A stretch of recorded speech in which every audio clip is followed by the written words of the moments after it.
Ao anatin'ny taona vaovao isika zao be dia be ny zavatra ho lalovantsika fa te hampaheranao izahay.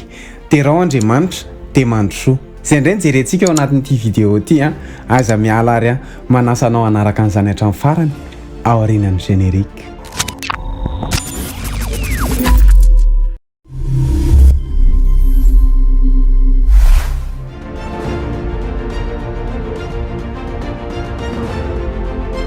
Faly miarabanao amin'ny anaran'i Jesosy Kristy Tompo izahay mino izahay fa salama tsara ianao, fiadanan'i Jesosy ho amintsika rehetra.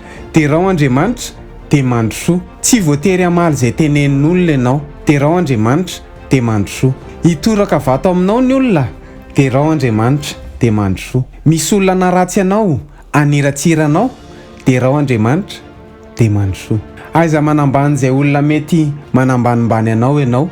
Derao Andriamanitra dia Mandrosoa. Aiza mamaly ratsy ianao na mamaly faty. Hoy ny Baiboly, aiza mamaly ratsy ny ratsy na fanaratsiana amin'ny fanaratsiana. Misy miresaka ratsy aminao ve any ambadika ao? Aiza mamaly. Misy olona mamorona zavatra ratsy ve any andotonanao? Derao Andriamanitra dia Mandrosoa. Misy olona miteny ratsy momba anao? Derao Andriamanitra dia Mandrosoa. Aiza miraharaha izay lazain'olona momba anao, izay tenin'olona aminao, aiza rarahiny. Fa derao Andriamanitra dia Mandrosoa. Raha nafinaritra anao ny vidéo dia aiza misalasala, milike sy micommente sy mipartager maximum any amin'izay groupe misy anao any. Raha mbola tsy abonné amin'ny Pejy ianao dia manasa anao hisabonina amin'ny Pejy satria isan-kerinandro izay dia mamoaka vidéo vaovao tahaka izao mba tsy ho diso anjara amin'izany dia mamay fotoana antsika amin'ny herinandro andray. Veloma tompoko.